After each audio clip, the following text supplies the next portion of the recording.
Bueno, muchas gracias a la Asociación de la Filosofía por dar este lugar a que tenga algún interés este tema.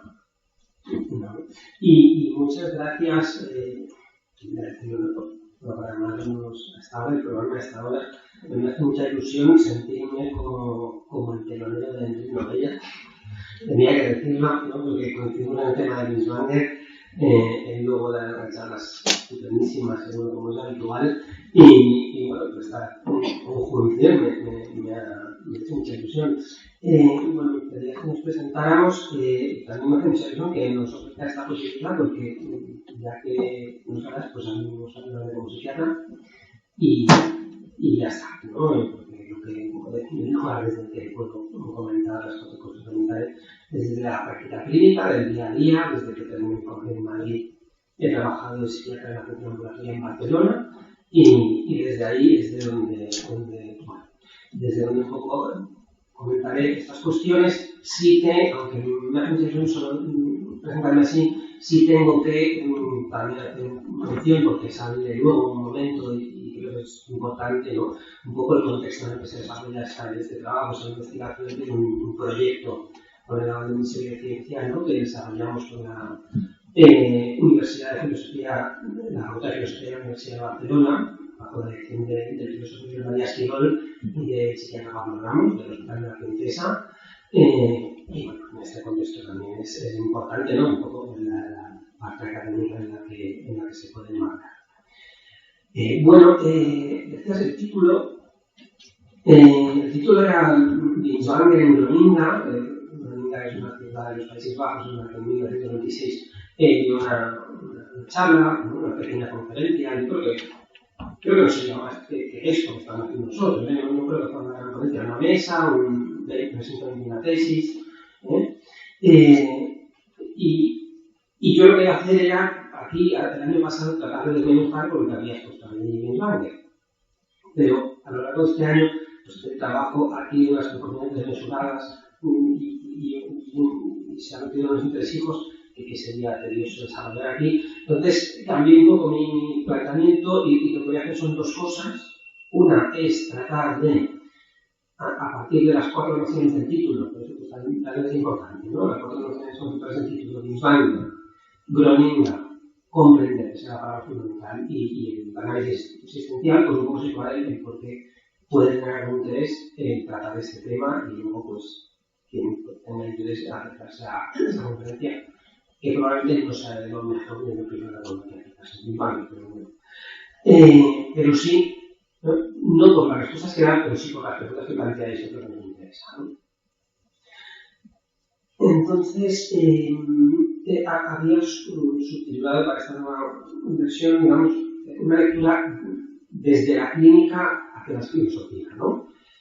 Y empezar desde el planteamiento, claro, he dicho clínico porque soy psiquiatra, pero la realidad es desde la expresión relacional interpersonal del día a día, ¿no? Yo creo que sería una de ellas que comprender, que es la primera palabra y la fundamental del título, es algo importante, ¿no? A nosotros en clínica pensamos que es importante y en el resto de esferas de la vida, pues yo creo que también.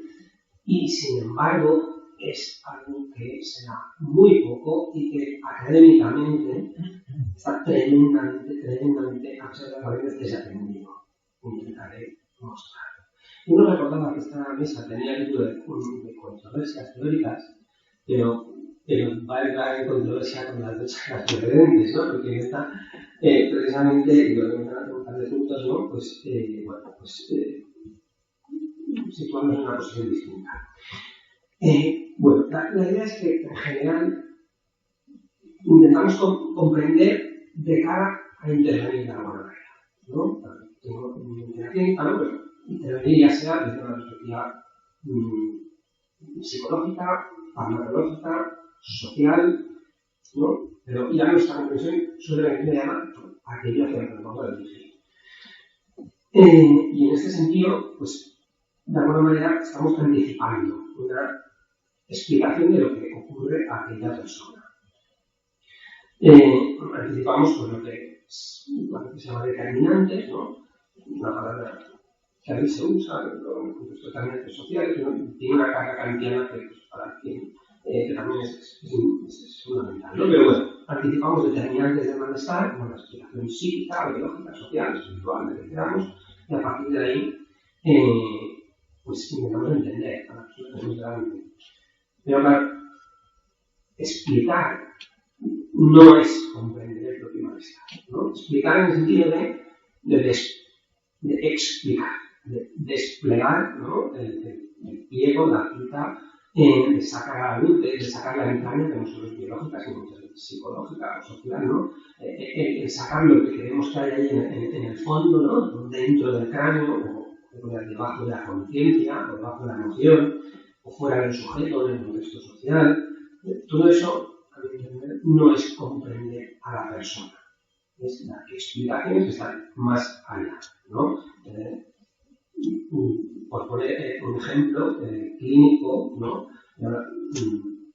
Un poco, no se trata, ante una persona definida, no se trata de estar sobre lo que hay dentro, lo que hay detrás, sino comprender qué es estar definido, qué es estar definida, cómo está, ¿no? ¿Qué le pasa a ellos, sino cómo está? No se trata de saber lo que sea en el fondo, la depresión, no es una metafísica, no es acerca de esto que hay ahí detrás, ¿no? Y en ese sentido, un poco, no se trata de intentar proponer que el concepto del yo, del yo enfermo, del yo hay, sino, bueno, nos trata de comprender qué ocurre a esa persona que está delante. Como de comprender, no es buscar lo que. En la primera, los primeros minutos van a ser muy reiterativos, luego la cosa irá más rápido. Pero es que este concepto me parece importantísimo, ¿no? El comprender no es buscar lo que hay detrás, ¿no? Es decir, sea el inconsciente detrás del síntoma, interpelándolo, sea la cognición tras la emoción, o sea, toda la sopa neuroquímica que hay en el cerebro, ¿no? Luego se buscarán causas, y está bien, es necesario y nos guiará, pero eso no es saber en quién estamos buscando esas causas. En el inconsciente, si no quiere, de quién estamos buscando, en la neuroquímica de quién estamos intentando un fármaco, ¿no? Eso, bueno, luego postularlas será seguro muy interesante, pero eso es comprender la persona definida que luego, cómo se siente, cómo está en el mundo, ¿no? Un pequeño apunte por las personas cerca de la psicopatología. Esta posición es muy cercana a la psicopatología descriptiva, pero no es, a pesar de lo que suele pensarse, lo mismo, ¿no? La psicopatología descriptiva, que bueno, pues podría representar por los psicopatólogos del siglo XIX, que antes han mencionado, o incluso del siglo XX, pero muy astres, ¿no? Adolece de lo que desde la fenomenología se denomina la ingenuidad de la actitud natural, ¿no? Y precisamente la fenomenología, que es la que entendemos por muy válida, es la que pretende suspender esa ingenuidad. Pero eso es un apunte para desligarnos de la psicología descriptiva. Entonces decimos, ¿no? Comprender no es pues, ni explicar lo que hay detrás, ni describir ingenuamente lo que hay delante, lo que vemos. Pues si está bien, no hago de técnicas, escribo los síntomas perfectamente de la persona que tengo delante. Pues tampoco de eso lo que pensamos, ni lo que pensaba el nombre de comprender pueda ser, ¿no? Entonces comprender que puede ser, ¿no? Aquí es la búsqueda filosófica, es un cachete rápido y luego volveremos para atrás, ¿no? Puede decir comprenderse a aprender a lo que se presenta o a la persona que se presenta en el mismo presentarse. Pero lo olvidamos y volvemos para atrás y volvemos a lo que no es, ¿no? Y volvemos a lo que no es legitimado un poco, pues, en el marco que he contado de la investigación en la que estamos, ¿no? Junto a León Esquedola, Pablo Ramos y luego mencionaré a Manuel de Linas, porque un poco el proyecto que mencionaba, su título es La mirada filosófica como mirada médica. En cualquier caso, lo que pone es una mirada que entiendo es compatible con esta mirada comprensiva y con las propuestas de definición por parte de los directores del proyecto y ya después apoyar por Levinas, se podrían ser las siguientes, ¿no? Entonces, María Esquirol lo que nos invita, sobre todo, es, nos dice, en su penúltimo libro, que se titula La penúltima bondad, nos invita a no mirar al otro buscando ya desde un principio el problema que tiene. Es una postura negativa. No mirar al otro buscando desde un principio. Pablo Ramos, en la semana concreta, junto con Carlos Rejón, invitaba a acercarse al sufrimiento, con un lenguaje un poco más técnico, ¿no? Sin el determinante objetivo, antes vamos a hablar de determinantes, sin el determinante objetivo de la causa, como anticipación de lo que se va a pensar. O sea, ese es el objetivo, es crearnos antes de adelantar ese objetivo o el problema que tiene, ¿no? Y Levinas, una referencia, ¿no? Describe precisamente la mirada fenomenológica, en un texto sobre Levinas de Husserl, como aquella, de una forma bastante compartida con la tradición, ¿no? Aquella que sea libre de toda presuposición. La suposición antes de llegar al presentarse. Es decir, sin presuponer, sin suponer antes, ¿no? Libre, mejor sería decir liberada, suspendida, pero bueno, libre de todo prejuicio. Tocar que no obliga, pero no creo que sea. Bueno, entonces comprender es no dar cuenta de entrada de lo que hay detrás, y comprender es, ¿no? Ya no decimos no es, sino es no anticipar una explicación, o una esfera o ámbito de explicaciones, una esfera psicológica, una esfera social, una esfera biológica, o espiritual, o cualquier ámbito de la cultura, ¿no? Entonces, para comprender, tenemos que puede desmontar nuestro plan terapéutico, porque comprender, retirarnos de la explicación, eso nos descoloca, ¿no? Porque lo que coloca, lo que organiza es explicar, tener una explicación interpretativa, ¿no? Pero comprender nos deja a menudo desarmados. Sin embargo, pues pensamos que seguimos pensando que es importante, a pesar de que no va a ser lo que pedimos en la intervención. La comprensión no está en los libros, no está en los seminarios, ni en otros. La comprensión está en la entrevista, ¿no? En la situación dialógica de la entrevista entre nuestro paciente, profesor alumno, etc. Y en este sentido, también Pablo Carlos Rejón, por citar una pequeña manera, ¿no? Propone un poco definir lo que viene siendo la exigencia de esta mirada, en el proyecto, decía, ¿cómo responder a esta exigencia si decimos que hemos sabido mirar lo que se muestra ante nosotros de la mejor manera posible, es decir, respetando, ahí volvemos a la complicada de ello, el presentarse de lo que se nos presenta, sin introducir en ello nada que lo divierta. Bueno, pues esta mirada será también de María Esquirol, pues una mirada en la que se dice que no hay dominio ni de la representación, ni de la razón, ni de nada. No hay dominio. Bueno, pues recargando el sentido de la comprensión, pues este es el dilema en el que se lleva Binswanger hace un siglo. Enfrentado a la insuficiencia de las explicaciones, pero en general la explicación positivista naturalista a lo estilo. Creo que al estilo Bloider, sobre todo, que su referencia y su contrincante directo, y también al estilo Freud, ¿no? Acabo de comentar en español que Freud para Lacan era un argumento muy biólogo, ¿no? Pues bueno, también para Binswanger que era así, ¿no? Y esta dicotomía, pues eso ya lo había dejado escrito, por ejemplo, Giltey a final del siglo XIX, ¿no? Porque el famoso dictum de explicamos la naturaleza, pero la vida del alma la comprendemos, no la explicamos. Y para hablar de esto, ¿por qué hablar de Binswanger? ¿Por qué tratar esto de Binswanger? ¿No? Más allá de la cuestión, bueno, pues el interés histórico del personaje, ¿no? Entonces se ha avanzado mucho, se ha escrito mucho, sobre todo se ha cortapegado mucho, y lo que se ha comprender, pues yo creo que hemos avanzado muy poco, ¿no?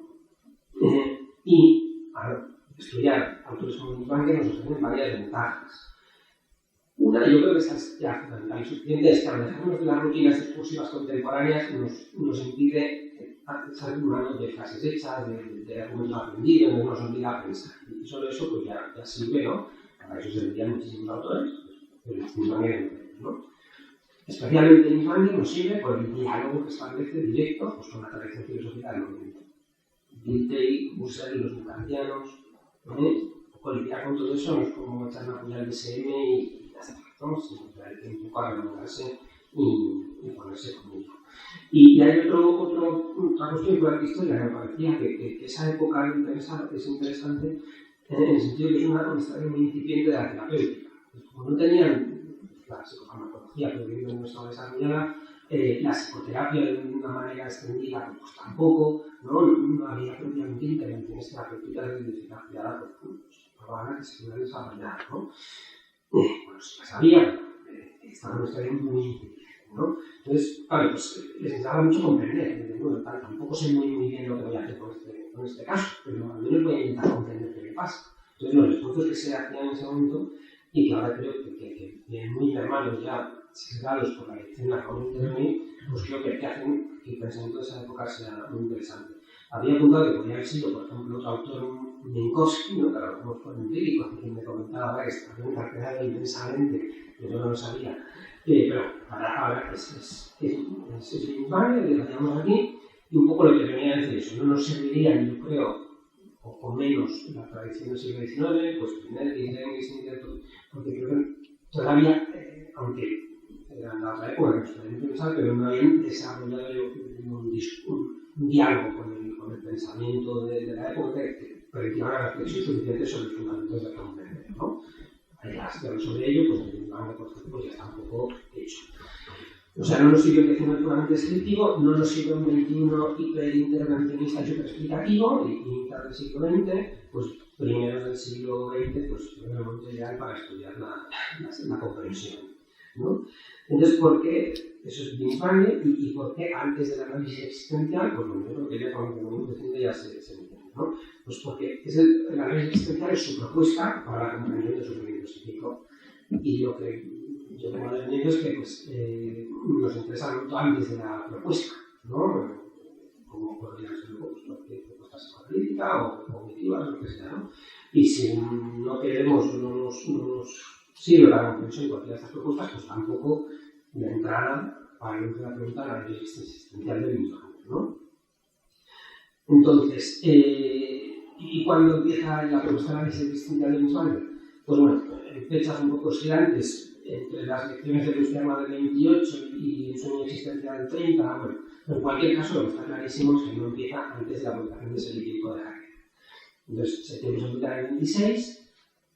La ponencia de Groninga, Seritempo se publica en el 27, la ponencia de Groninga es del 26, por tanto pensé, bueno, pues es el momento ideal para estudiar hasta dónde ha llegado Binswanger en el interrogarse sobre el comprender antes de tener su propia, ¿no? Porque ahí seguro que no estaba y está claro en el texto, pues que evidentemente no hay ninguna influencia, ¿no? Ni en el texto, porque el texto es del 27, es decir, el congreso es del 26, en el año 27 publica a final de año unas aclaraciones que son poco aclaración, son más embrollamiento, pero un desarrollo sobre lo que había presentado el 26, pero tampoco en ese texto hay ni asomo, ¿no? De Heidegger, evidentemente. Bueno, entonces hemos llegado a por qué me parecía interesante hablar de Binswanger en Groninga y el comprender. Y si acaso, esta es una parte, si tengo unos minutos, ¿no? Sí, ¿verdad? Algunos, pues no tanto desarrollar lo que había expuesto allí, sino un poco contextualizarlo en el vaivén anterior, de los años anteriores, entre fenomenología y psicología estructural en el que había venido y en el que desembocaba, ¿no? No el momento último, sino los últimos años de su preguntarse sobre qué podía ser eso, el comprender. Sintéticamente es... Año 1923, artículo que viene de una conferencia sobre fenomenología, y en él se hace un primer esbozo de una fenomenología idética a lo Husserl. En el 24, el año siguiente, también se publica otra conferencia sobre las tareas de la psiquiatría, en el que hace una revisión estructural o un paso al lado hacia la psicología estructural. Y en 1926, en Groninga, vuelve a Husserl y a fenomenología idética. Bueno, ¿por qué este vaivén? Yo creo que preguntar un poco por qué el vaivén, y si tiene algún sentido, es a lo que un poco pretendo intentar transmitir aquí, ¿no? En el 23, yo, hasta donde sé de fenomenología, que es de lo justo, pero diría que expone una versión bastante coherente de lo que había sido la fenomenología, tal como la había expuesto Husserl en las investigaciones lógicas. Tan coherente que debía reconocer que la fenomenología ahí expuesta pues no servía para nada para la psiquiatría, para el comprender, ¿no? Que no servía, ¿no? El planteamiento, leo 3 líneas de Binswanger sobre fenomenología. Dice: hasta ahora hemos puesto frente a frente 2 grandes dominios, el de la ciencia natural y el de la fenomenología. Dice: la ciencia tiene como objeto existentes reales, cosas o procesos de la naturaleza realmente existentes. Bien, comprendemos, ¿no? ¿Sí? Dice: la fenomenología, por el contrario, trata de fenómenos, tipos o figuras de la conciencia que no son propios de naturaleza alguna, pero poseen una esencia captable por visión inmediata. Bueno, una cosa muy rara, ¿no? Esta cosa antinatural. Una esencia. Vale. La fenomenología se ocupa de la captación de esencias. Vale. En visión inmediata, es decir, no mediada, inmediatamente, ¿no? Pero si la visión es tan inmediata, pues evidentemente deberá limitarse a describir los fenómenos de la conciencia. Y lo que nos importa a nosotros es decir, bueno, pues los fenómenos de la conciencia, eso no son las personas, ¿no? Una persona es una persona, no es fenómenos de conciencia. Y por tanto reconoce Binswanger en el 23 que en la medida que la psicopatología es una ciencia de la experiencia clínica, de las relaciones personales, del trato con una persona, pues nunca podrá ni pretenderá alcanzar a la observación de la esencia pura. Pues vale, pues la psicopatología, la psicología, yo hablo de psicopatología porque lo que yo veo en consulta pues es el sufrimiento, ¿no? La psicología sufriente, pero la psicología. Pues la psicología no debe pretender ser fenomenología y ya está, y ahí esa conclusión llega en el 23, o al menos no ese tipo de psicología, ¿no? Porque bueno, Binswanger en ese momento sigue buscando pues, qué maneras puede haber de comprender, y en el 24 dice, bueno, pues la idética de Husserl no me sirve, cambia un poco el marco, ¿no? Y en lugar de plantear ciencias de la naturaleza y fenomenología, pues ahí plantea en el 24, pues por un lado la psicología asociativa, que la psiquiatría vendría representada por Bleuler, frente a una psicología estructural, ¿no? La psicología asociativa sería la que entiende lo psíquico como una acumulación de sensaciones aisladas, como un agregado de fragmentos, como una suma de partes, y la psicología estructural, que luego Enrique seguro pues que era un desarrollo, ¿no? Que era el tema de su conferencia, pues básicamente, en resumidas cuentas, concibe la experiencia de lo psíquico desde la totalidad de una estructura, ¿no? Que da sentido a esas partes, no que las agrega y las suma, sino que les da sentido. Bueno, en esta concepción muy laxa de la psicología estructural, porque mete en ella Binswanger a Husserl, a Jasper, a los neokantianos de Marburgo, a Dilthey, mete ahí a todo el mundo casi, ¿no? Pues desde ahí cree que se podrá alcanzar una comprensión mediante, importante lo que cito, mediante tipos de concepción del mundo y formas de vida. Más adelante habla de formas de existencia, ¿no? Pero mediante tipos de concepción del mundo y formas de vida, pues entiende aquí que podrá alcanzar alguna comprensión. Pero algo ocurre que 2 años después reniega de eso. Y en las tesis que presenta en Groninga, la 12ª tesis, ya empieza, dice, contra Jaspers, en ese caso arremete, ¿no? En ese sentido contra Jaspers, dice, debemos entender que no debe fundarse la comprensión de la persona en una comprensión tipológica. Que por tanto entenderá que no es propiamente comprensión, que es explicación. Eso lo desarrolla, pero eso ya es un tema del artículo y no. Es decir, la comprensión tipológica no es comprensión, es un tipo de explicación de una superestructura sobre la persona en concreto, y tampoco nos sirve para entender qué sea la persona o qué ocurra a la persona, ¿no? Lo que ocurre, ¿por qué cambia, ¿no? Había quedado claro por qué abandonaba la fenomenología en el 23 y se acercaba a la psicología estructural en el 24, pues porque no le servía la fenomenología, pero porque ahora vuelve. ¿Qué ocurre? Bueno, pues no está nada claro. Mi hipótesis... Bueno, mi hipótesis lo dice bastante él, pero vaya, que yo creo, él lo reconoce mucho, pero que yo creo que eso es determinante. Un psicólogo clínico que había empezado a trabajar con él ahí en Kreuzlingen, Binswanger era director desde 1911, 10-11 del sanatorio de Kreuzlingen, que había sido la familia, bueno, que han dirigido un montón de Binswanger desde que se inauguró a mediados del siglo XIX hasta años 70 o no sé cuándo cierra por ahí, ¿no? Bueno, toda la familia de Binswanger.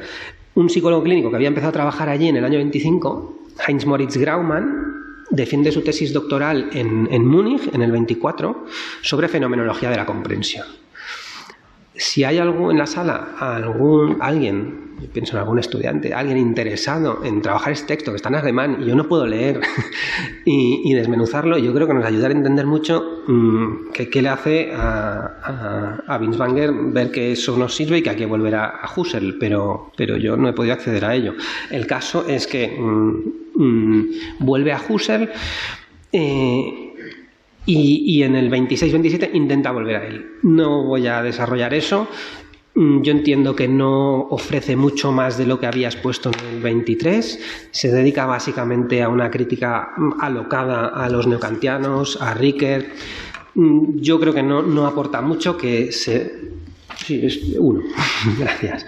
Que se ve bastante perdido, no sé si porque la influencia era de otro, de Graumann, y él intentó asimilarlo a Binswanger. Al menos durante esos años estuvo, digamos que, parasitando bastante a otras personas en su forma de concebir, en sus teorías. El caso es que en el 27 no acaba de desarrollar, de dar cuenta de mucho más. Ya digo, básicamente arremete contra los neokantianos y creo que la prueba está en que, bueno, pues que poco después abandona, aunque luego al final de su carrera habrá un cierto retorno a la fenomenología a través de Szilágyi, pero que abandona la vía estrictamente fenomenológica, va por la vía, ¿no?, estructural y ahí se queda, ¿no? Es decir, bueno, un camino sin salida. No hay respuesta en este Binswanger, al menos para mí, pero creo que de cara a poder plantearnos las preguntas de qué es comprender, pues es tremendamente fructífero. Bueno, pues muchas gracias.